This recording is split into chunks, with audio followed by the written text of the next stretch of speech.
Hello everyone, my name is Chelsea James, and today we are going to take a quick dive into the African American culture. I live in Victoria, Texas, and it's a small town in South Texas with approximately 75,000 people, and so this is my experience.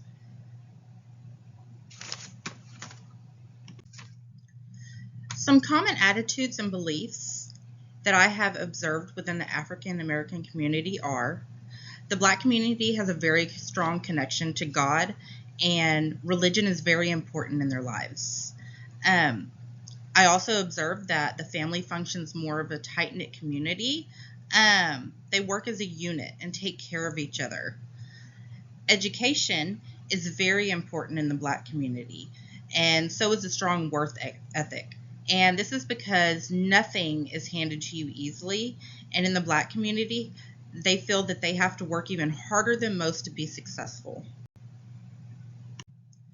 For as long as Blacks have been in the United States, they have faced many oppressions. Okay, some of the most famous oppressions were that Blacks were brought over as slaves to help build the United States to what it is today. Slavery, even though it was fully abolished in 1863, Blacks had very little rights and would remain segregated until 1964 when the Civil Rights Act was passed. White supremacy groups aimed at destroying the Black community became very popular, and they still exist today. Over the years, Blacks have made great progress towards the American dream of life, liberty, and the pursuit of happiness that all Americans are promised. However, they still face many struggles today.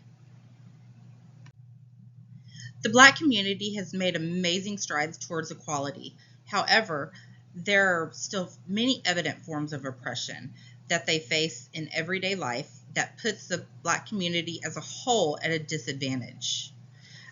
Current oppressions faced by the African American community today are that Blacks throughout American history have been treated as lower class citizens.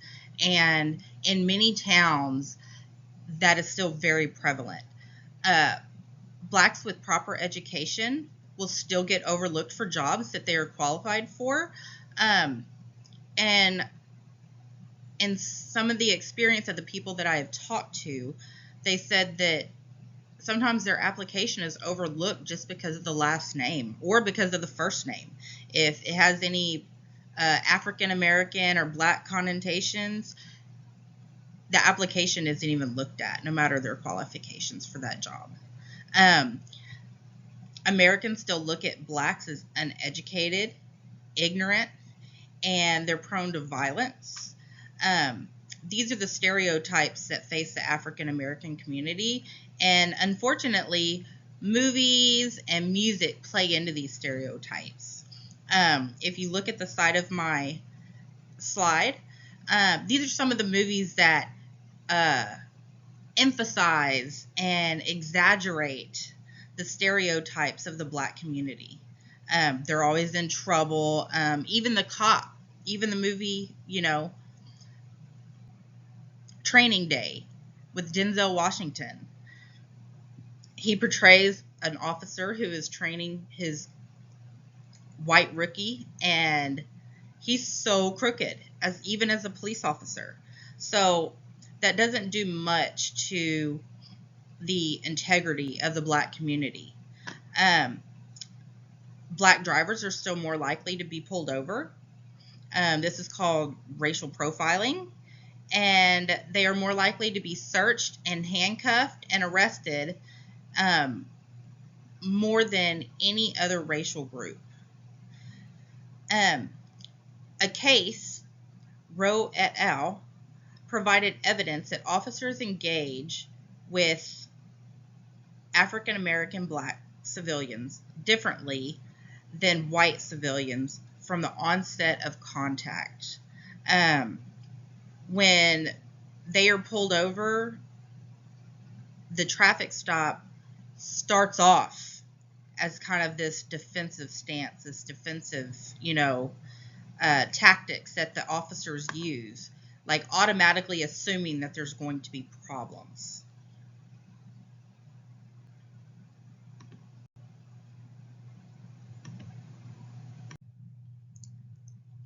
So, when working with clients from the Black community, it is important to note that not every approach is going to lead to a successful completion of treatment. The Black community has historically um, been very cautious when seeking treatment. Um, Many of them do not seek treatment. So, when you do work with a client from the Black community, it is important to remember and be very cautious of the approach that you use. Some of the most effective approaches used in order to have a successful, therapeutic experience with your client is the person-centered therapy. Okay, the focus is all on the client, and through client disclosure, the counselor is able to address the needs of the client and work towards those needs. It's more of a solution-focused approach. Okay, we want to know what issues that you have, what problems you are seeking treatment for, and we want to find solutions to those problems. Okay, putting the client in control of the sessions not only empowers the client and makes them feel like they have, that control, but it also helps them to gain a sense of control in their life and what choices that they're going to make. Counselors should show support and remain positive with clients in the Black community. We should have empathetic understanding. I know a lot of times, and this is in my experience, okay, a lot of times in the past, I would hear somebody's story, and they tend to, when somebody starts blaming, everybody else for their problems, I had a habit that I would kind of shut down, because the person wasn't being accountable for their own actions. Okay, but we need to come, into the session with an empathetic understanding that while everything that they are disclosing may not be due to oppression or may not be, everybody else's fault, they have that's their experience, that's their lived experience. And with any other client, when stuff has happened to you so much, you tend to think that it's going to happen. So even things that may not actually be, due to some form of oppression that they have experienced, okay, we need to be empathetic to their beliefs on that. And having a person-centered approach also makes it a more level playing field. Okay, so you have equal client-helper relationship.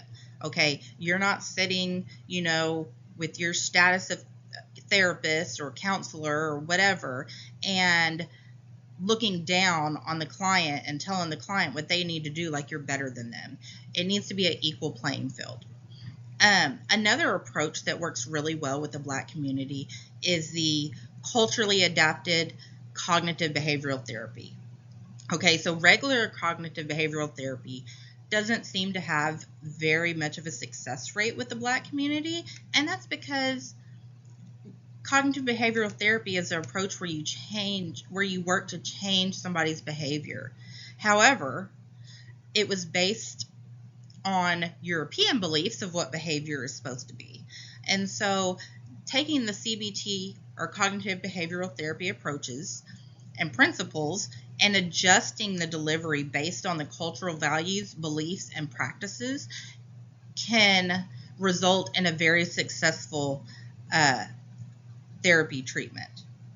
It works to change the unhealthy thinking patterns and destructive behaviors that one faces, and it requires a positive therapeutic relationship.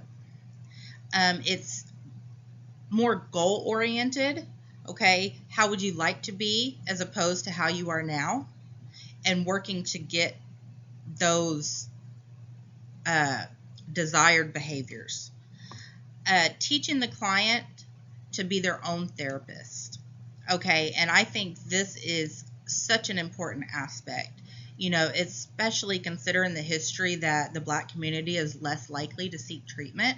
If you can get them in there and work with them and teach them to be their own therapist, okay, even if they don't seek treatment ever again, they have those tools to do it themselves. So using the principles of collaborative conceptualization, that can assist you in integrating the client's cultural beliefs with the treatment.